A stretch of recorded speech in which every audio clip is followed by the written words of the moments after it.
हे आहे गोकुळचं श्रीखंड. अगदी जिभेवर रेंगाळणार. जिभेवरच नाही तर मनावरही रेंगाळणार. गोकुळ श्रीखंड, मनावर रेंगाळणार. सर्वोच्च न्यायालयाच्या निर्णयानुसार जर रस्ते खराब असतील किंवा रुंदीकरणाचे काम सुरू असेल तर अशा मार्गांवर टोल आकारणी करता येणार नाही. या निर्णयाच्या पार्श्वभूमीवर स्वाभिमानी शेतकरी संघटनेच्या कार्यकर्त्यांनी किनी टोल नाक्यावर जोरदार आंदोलन करत कोल्हापूर ते पुणे मार्गावरील टोल वसुली तातडीने बंद करण्याची मागणी केली. सध्या पुणे कोल्हापूर महामार्गावर रुंदीकरणाचे काम सुरू असून रस्त्याची अवस्था अत्यंत दयनीय आहे. खड्डेच खड्डे, खराब सर्व्हिस रोड आणि वाहतूक कोंडीमुळे वाहन चालकांना प्रचंड त्रास सहन करावा लागतोय. पुणेपर्यंतचा प्रवास 6 ते 7 तासाहून अधिक वेळ आहे. पावसामुळे रस्त्यांची परिस्थिती आणखीनच बिकट झाली असून वाहनांचे मोठ्या प्रमाणावर नुकसान होत आहे.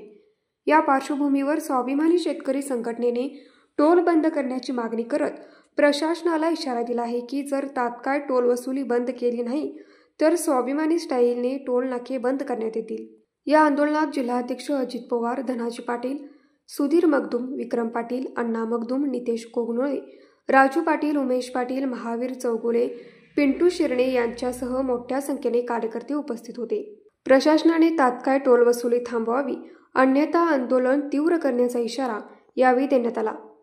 न्यूज मराठी 24 साठी विनोद शिंगे, कोल्हापूर.